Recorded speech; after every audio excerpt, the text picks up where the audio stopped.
Hola a todos, bienvenidos a Arquicine. Soy Alexia Gómez. Yo soy Emilia Barraza. Soy Diego Fernández. Y hoy les vamos a hablar acerca de la arquitectura del siglo XVII y siendo un poco más específicos acerca del Palacio de Versalles que se encuentra ubicado en Francia.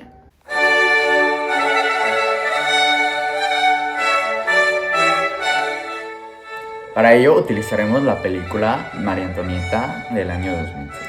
Dicha película está inspirada en el libro María Antonieta, la última reina. Y esta película busca remarcar las curiosidades de la vida de María, quien no logró lidiar con lo que se le presentó en su época. Esta historia fue protagonizada por Kirsten Dunst y Jason Schwartzman. Específicamente, la película narra la vida de María Antonieta, por lo que es en el Palacio de Versalles. Esto hasta la caída de la monarquía con la Revolución Francesa. María es alejada de su familia y amigos a los 14 años de edad y fue despojada de todas sus pertenencias y abandonada en el mundo decadente del Palacio de Versalles. El matrimonio de María pretendía unificar las naciones de Francia y Austria. Sin embargo, su esposo se veía bastante indiferente ante este matrimonio y María también era una persona muy inmadura en esa época. La historia se lleva a cabo entre el siglo XVII y XVIII, pero en realidad queremos hablarles del Palacio de Versalles, un edificio que tuvo su apogeo en el siglo XVII. Este edificio es de tendencia barroca. Y en esta época, el barroco te representaba ante la sociedad como una persona adinerada y de clase alta. Este periodo está marcado por el absolutismo monárquico, y Francia cada vez era más dominante sobre los otros países en cuanto a su influencia. El siguiente espacio que vamos a analizar es la recámara del rey. Este espacio estaba extremadamente decorado y ornamentado. Y además de ser un área de descanso para el rey, también se realizaban las actividades diarias de se lever y se coucher, que son el despertar y la hora de ir a dormir. El papel tapiz, el edredón y otras telas que decoraban la sala estaban decoradas con arreglos florales sumamente ornamentados. Después, en la parte superior de la cama teníamos 4 ramos de plumas de avestruz que para su época eran un producto de lujo y reservados para el rey. Después podemos observar que casi todos los muebles y otros detalles de parte de las paredes y las ventanas estaban bañados en oro. Y finalmente, en varias partes de la película podemos observar esta especie de barandal que se encuentra frente a la cama. Este era como un límite para que los sirvientes no se acercaran al rey y el rey pudiera tener este espacio privado de este lado de su habitación. El segundo espacio que analizaremos será la Galería de los Espejos, que fue construida para el monarca Luis XIV.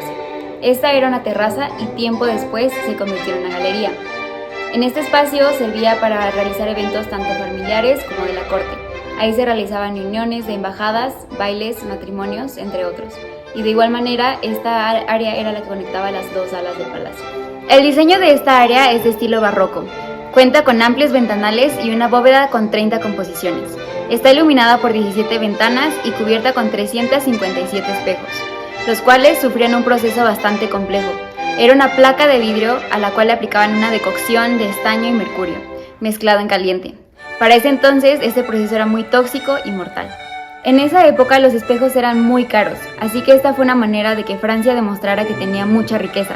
Ahí mismo, el 28 de junio de 1919, se firmó el Tratado de Versalles, el cual le pondría fin a la Primera Guerra Mundial.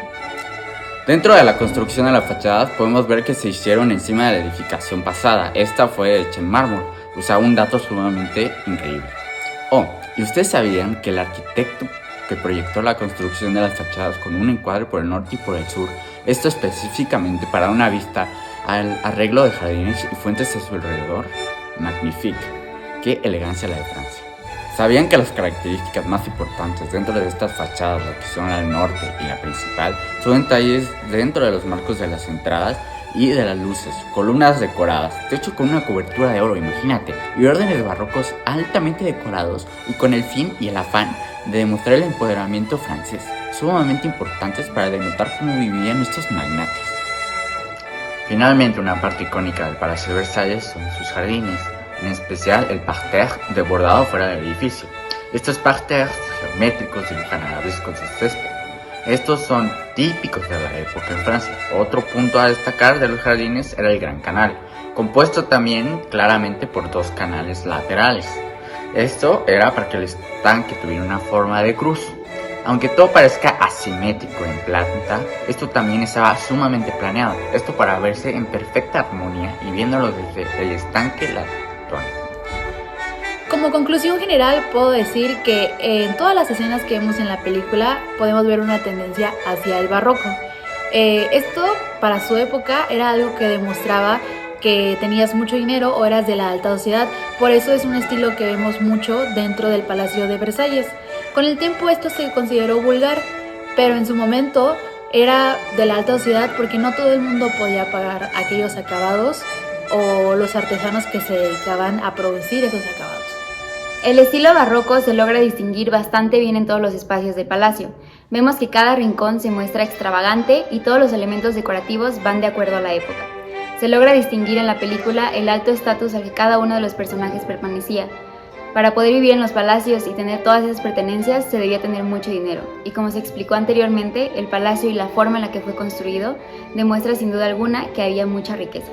En conclusión, yo siento que el Palacio de Versalles es sumamente importante para la época del barroco y demuestra exactamente cómo fue el auge de las personas y cómo se desarrolló la arquitectura en cuestión de características, el detalle y en cuestión en cómo los avances tecnológicos ayudaron muchísimo, por ejemplo, de las fuentes y de la decoración de los jardines.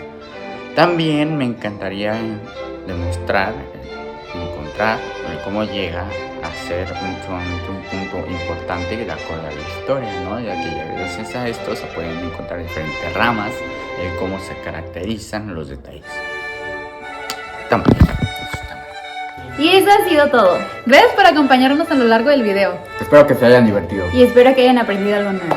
Muchas gracias por vernos. Bye bye. Adiós.